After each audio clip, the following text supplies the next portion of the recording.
যখন যেখানে যেতেন সব জায়গায় আপনার গান বাজছে, হ্যাঁ। শহর থেকে গ্রাম সব শ্রেণীর মানুষ কিন্তু গানগুলোকে লুফে নিচ্ছে। ওই সময়টা কেমন ছিল? এটা খুবই লাকিয়েস্ট আমি যে এটা মানে একটা অ্যালবামকে কেন্দ্র করে সারা বাংলাদেশের মানুষ, আপনি পিকনিক পার্টিতে যাও, দোকানে যাও, বাজারে যাও, লটারির দোকানে যাও, মলমের দোকানে যে যাও, বিরহে আছে সেও শুনছে, যে প্রেমে পড়েছে সেও শুনছে।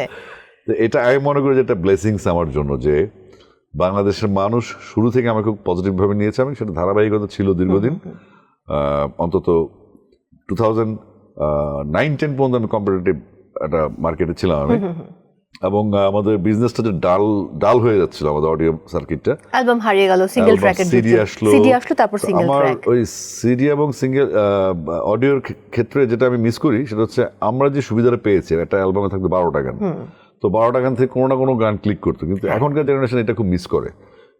ওরা একটা সিঙ্গেলস করে, সেটা রিলিজ হলে হিট হতেও পারে, নাও হতে পারে, হিট হলে আরেকটা কাজ পাবে, যদি হিট না হয় তাহলে সে আরেকটা কাজ পাওয়া তো খুব দুর্বিষহ হয়ে যায়।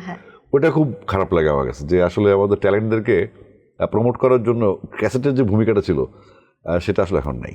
একদম তখন একটা দরদ ছিল অন্যরকম। আমি যখন আমার লাইফে প্রথম আখি আলমগীরের ইন্টারভিউ করি, তো আখি আপু একটু পরপর শুধু আমার দিকে তাকাচ্ছে, মানে আমি তো গান খুব ভালোবাসি, মানে আমি গান খাই ঘুমাই, মানে শয়ন স্বপনে গান, আমি গান গাইতে জানি না কিন্তু গানের পুরো লিরিক মুখস্থ থাকে। তো আপু পাশে বসা, উনি গান করছে একটা বেসরকারি টেলিভিশন চ্যানেলে, আমি ওনার অনেক গান যেগুলো উনি করছেন সেগুলো আমি পুরো লাইন বাই লাইন ওনার সাথে গেয়ে যাচ্ছি, ঠোঁট মিলাচ্ছি। সো উনি আমাকে শেষ করে বললো যে, মো আমি বুঝলাম না, তুমি কি এই গানটাও জানো? নদী বোঝে জোয়ার ভাটা চাঁদের আকর্ষণ, তুমি এটাও তুমি জানো?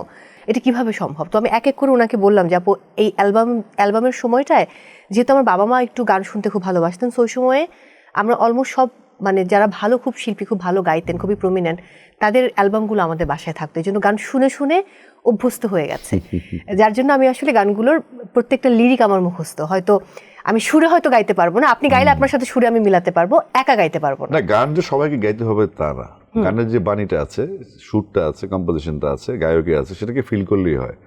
সবাই গান গাইবে না, সবাই ক্রিকেট খেলবে না, সবাই ফুটবল খেলবে না, তাই না? এক একজন একটা কোয়ালিটির ইস্যু আছে। তো আমি মনে করি যে আমি খুব লাকি, আমার একটা ফ্যান বেজ এখন অটুট আছে, যারা সে ছোট থেকে আমার ফ্যান ছিল, এখনও তারা 40-42 বছর বয়স হয়ে গেছে, এরা আমাকে ছাড়ে নেই। তো আমি ওদের জন্য গান করার ওদের টেস্ট যেহেতু পরিবর্তিত হয়েছে, আমি চেষ্টা করি কিছু করার জন্য। আমি তো কম্পিটিশন গান তো আর করি না, এমন লিরিক ভালো লাগলে করি, বা কখনো টাকা শর্ট হয়ে গেলে তখন গান গাই আর কি।